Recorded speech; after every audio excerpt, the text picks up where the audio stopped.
Gostaria de agradecer aos professores que assistem agora neste momento nosso seminário. Em especial, eu quero agradecer também à professora Rosemary, que propôs à nossa equipe de seminário do estágio supervisionado 2, o tema Estrutura do projeto de pesquisa.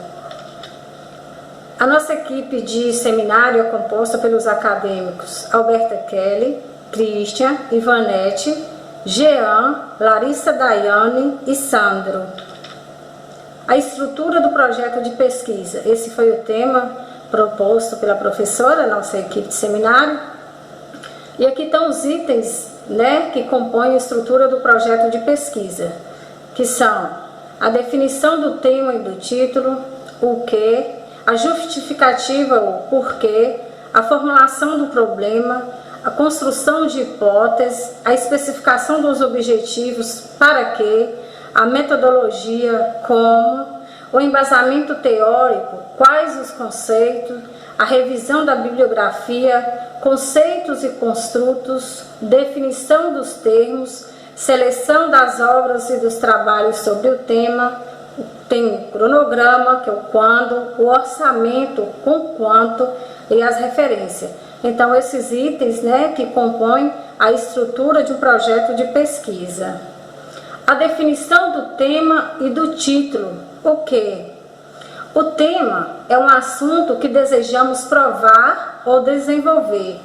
Do tema é feita a delimitação que deve ser dotada de um sujeito ou um objeto. E um objeto. O título, acompanhado ou não por subtítulo, difere do tema. Enquanto o tema sofre um processo de delimitação e especificação para torná-lo viável à realização da pesquisa, o título sintetiza o seu conteúdo. Então está aqui, a gente tem que observar que há diferença entre o título e o tema. Ambos são diferentes. A justificativa, o porquê. A justificativa consiste em uma exposição sucinta, porém completa, das razões de ordem teórica e dos motivos de ordem prática que tornam importante a realização da pesquisa. E aqui é um fator que a gente deve observar, na justificativa, é o único item do projeto que apresenta a resposta à questão porquê. A formulação do problema. A formulação do problema deve ser interrogativa, clara, precisa e objetiva, possuir a solução viável, expressar uma relação entre duas ou mais variáveis, ser fruto de revisão de literatura e reflexão pessoal. E também esclarecer a questão da pesquisa, definir o problema, o que, como.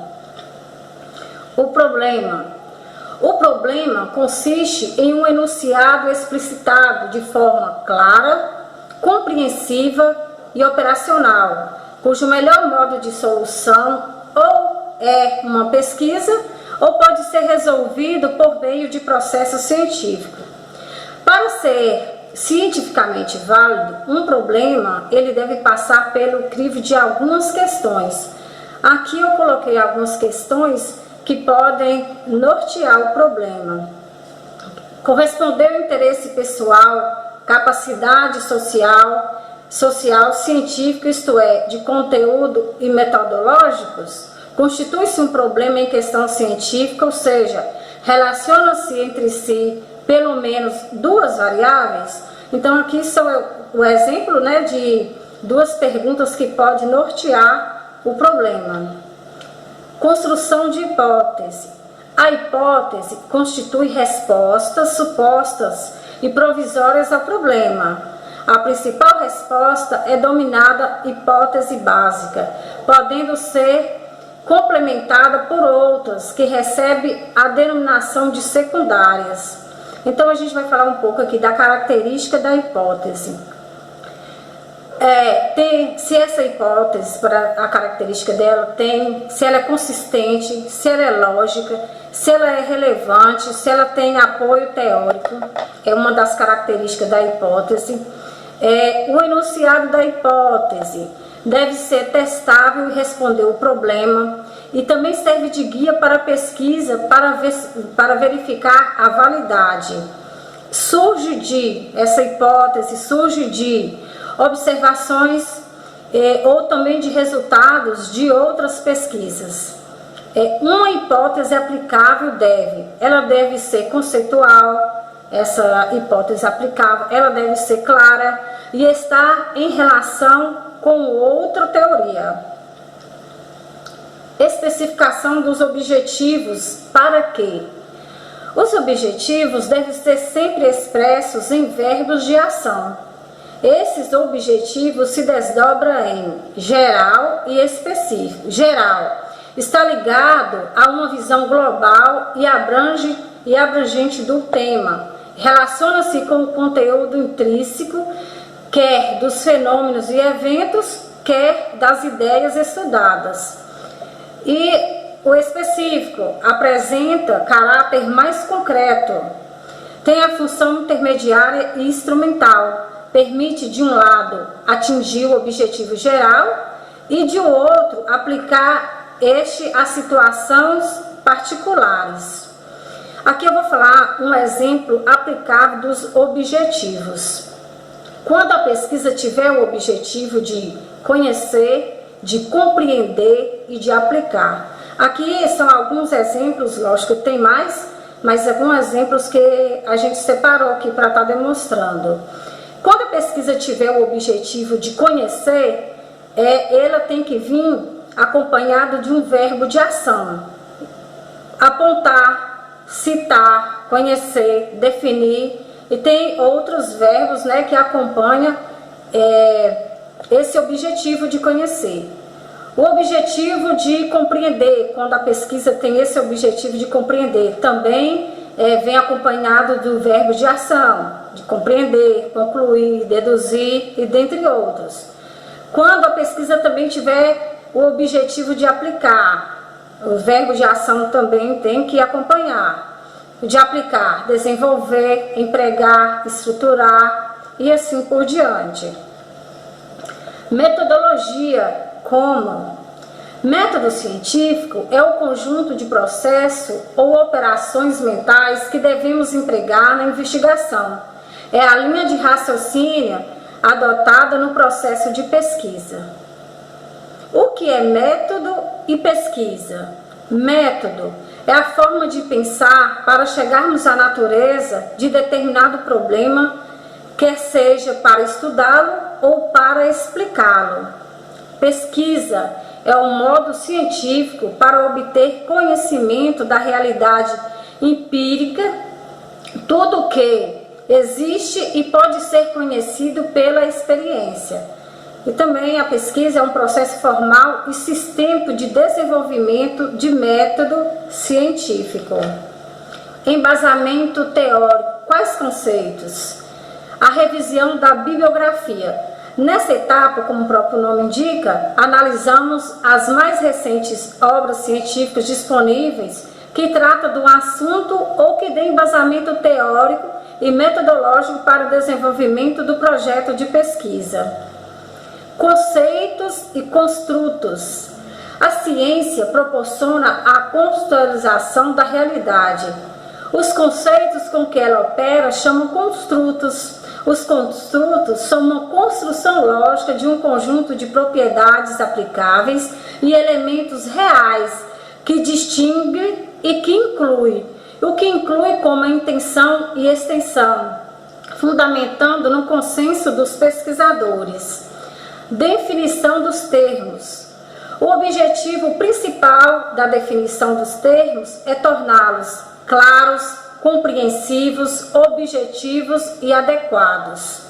Há dois tipos de definições, o simples e o operacional. O simples, quando apenas traduz o significado do termo ou da expressão menos conhecida.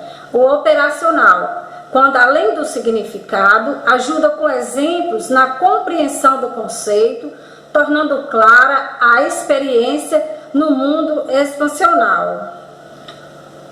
Seleção das obras e dos trabalhos sobre os temas. Esta é a fase em que o pesquisador procura se apoiar dos textos que abordam o assunto que lhe permite pesquisar.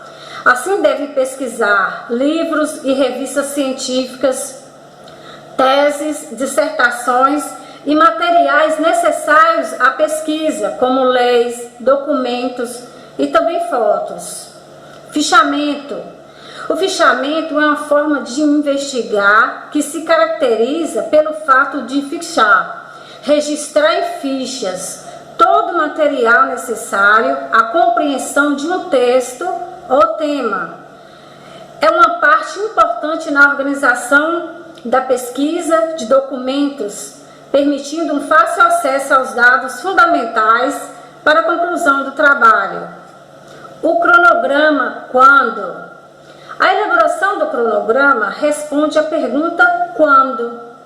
A pesquisa deve ser dividida em partes e devemos fazer a previsão do tempo necessário para passar de uma fase à outra.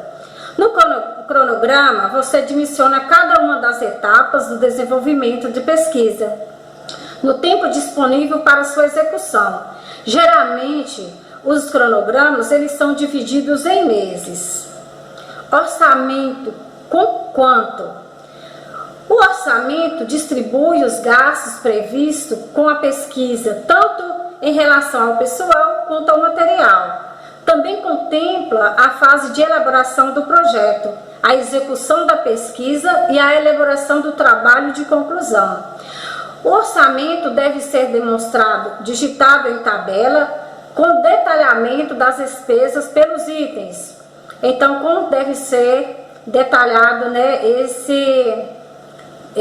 esse orçamento?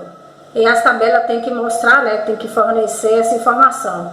Recursos materiais, material de consumo, revisão, formatação, artes gráficas, equipamentos, outras especialidades inerentes a cada projeto de pesquisa. Respondendo à questão com quanto? O orçamento distribui os gastos por vários itens que devem ser necessariamente separados. Ele inclui o pessoal e o material. O pessoal, considerar todos os elementos que devem ter computado os seus gastos, quer globais, mensais, semanais ou por hora de atividade, incluindo os programadores de computador. O material, ele subdivide em dois, em elementos consumidos no processo da realização da pesquisa e nos elementos permanentes, cuja posse pode tornar a entidade financiadora ou podem ser alugados. O exemplo dos elementos consumidos no processo de realização da pesquisa pode ser xerox, encadernação, e os elementos permanentes, a gente pode colocar um exemplo de calculadoras e também de computadores. Tem outros também, mas a gente separou essas aqui para estar demonstrando para vocês. As referências. As obras utilizadas, consultadas para a elaboração do projeto e as fontes documentais, previamente identificadas que serão necessárias à pesquisa, devem ser identificadas em ordem alfabética conforme a NBR, que é uma norma da ABNT 6023, da Associação Brasileira de Normas Técnicas. E também essas referências, elas abrangem livros, artigos, periódicos, sites, né? A gente pode estar citando essas referências. E no mais é só, o que eu tenho que agradecer aos professores por mais essa oportunidade de estar participando desse seminário. Obrigada a todos. A nossa equipe de trabalho, desde já, né, expressa gratidão por essa oportunidade.